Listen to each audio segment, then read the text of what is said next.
What is going on, y'all? Robert Sykes, KetoSavage.com. Welcome to week 11 of the competition prep reverse vlog series update. So, week 11, if you can recall from the last video, I had planned on going into phase 7 this week. This was going to be the start of phase 7, in which I phased out the refeeds and just had a higher intake throughout the course of the week.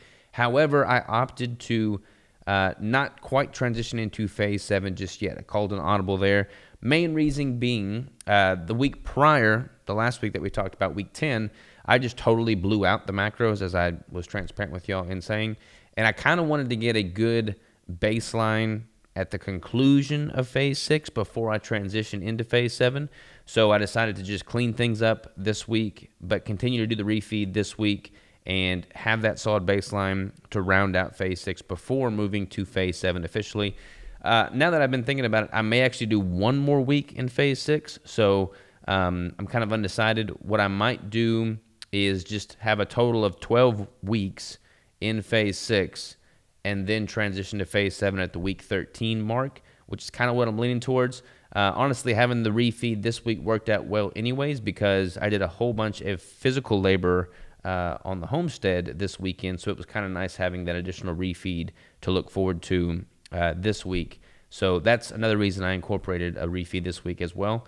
So as far as the macros go, let me show you what we got going here. So I started the week 11 at 170.1. Again, I was totally over the macros throughout most of last week, but week 11 was on point. So I started the week at 170.1, and I pretty much kept the intake at 250 grams of fat, 195 grams of protein, 20 grams total carbs, for a total of 3,110 calories throughout the course of the week. And my body did pretty well with that. As far as the food that was used to comprise those macros, I've been having a scoop of Keto Brains nootropic creamer in my coffee in the morning. Meal 1 is typically a keto brick of some flavor or another, and then heavy cream, about 4 tablespoons of heavy cream in a coffee at some point, late morning, early afternoon hours. Wow, I can't talk right now. So that's pretty much my meal 1. And then meal 2 all this week has been about 30 ounces of ground beef. And then I will or will not have one of those Egg Life wraps, depending on what flavor keto brick I consume. So the mocha brick has 30 grams of protein. So I get those 5 grams of protein from the Egg Life wrap. If I have one of the whey-based bricks that has more protein, like the Bell's Brownie or the Chocolate Peanut Butter Cup, then I just phase out the Egg Life wrap. So pretty easy manipulation there. Been keeping the electrolytes consistent, averaging about 9,000 milligrams of sodium on the day-to-day basis there. So I've kept that pretty consistent, and my body seems to be responding well to that. I'm not holding or retaining any additional fluid. I'm waking up without any fluid retention in my ankles, which is good. So I feel like I've got that dialed in pretty well. As far as the refeed this week is concerned, I had a refeed on Friday and Saturday, so a 2-day consecutive refeed. Again, I was working on the fence both of those days, so expending quite a bit of calories. 308 grams of fat on Friday, pretty much 300 grams of protein on that day. And then on Saturday, 462 on the fat, 396 on the protein. So pretty high calorie days both those days. You average that out throughout the course of the week, I wound up with an average of about 3640 on the calories.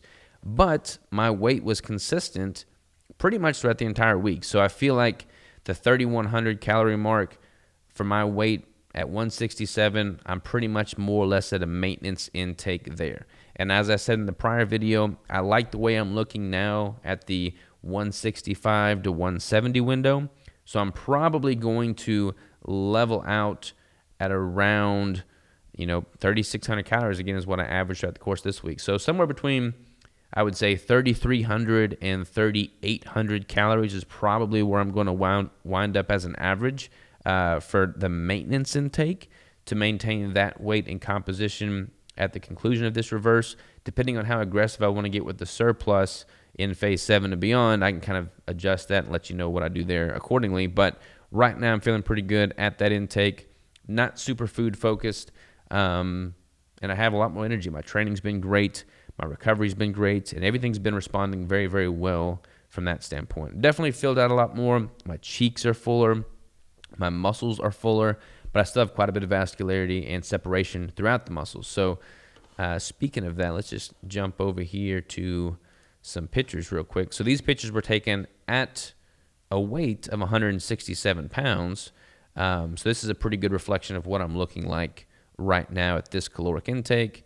Again, you can still see all the vascularity there in the arms, separation of the shoulder caps, not looking super bloated or distended in the midsection, quite a bit of separation in the legs still. I'll just kind of cycle through some of these pictures pretty quick. But this weight and composition, I feel good about. You know, I've still got the separation of my quadriceps there. You can still see some of the striations in the teardrops. Let's go to some of these muscular rounds here. So vascularity in the biceps.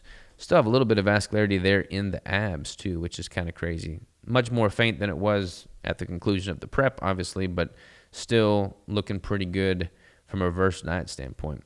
And again, most of my competitions, my stage weight was between 154 and 157, 159. So depending on which show you're looking at, I'm still at about, 10, 12 pounds or so over show weight this far post-show. So I feel really good about that. Still have quite a bit of separation in my hamstrings here in the back. I mean, as is true with most guys, most people in general, you're going to start accumulating body fat in the midsection and lower back regions first. So this is where you're going to see my fat start to accumulate as I get deeper and deeper into the reverse and building phase. But still, I mean, I've still got separation in my glutes. And if I was wearing shorter shorts, that separation goes all the way up. Like I still have vascularity in my glutes, which is kind of crazy being 11 weeks post-show now. But again, you can see a lot more fullness in my face, which I honestly don't like that look, but it is probably more of a natural and sustainable look.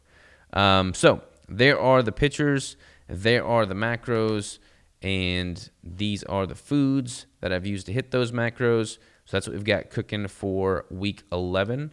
What I'm probably going to do, actually what I am going to do is I went ahead and I got updated orders for lab work. So next week I'm going to be able to share with y'all, if I get the results in, updated hormone panels. So I wanted to get updated blood work done before I transition into phase 7. So I'm probably going to do one more week in phase 6.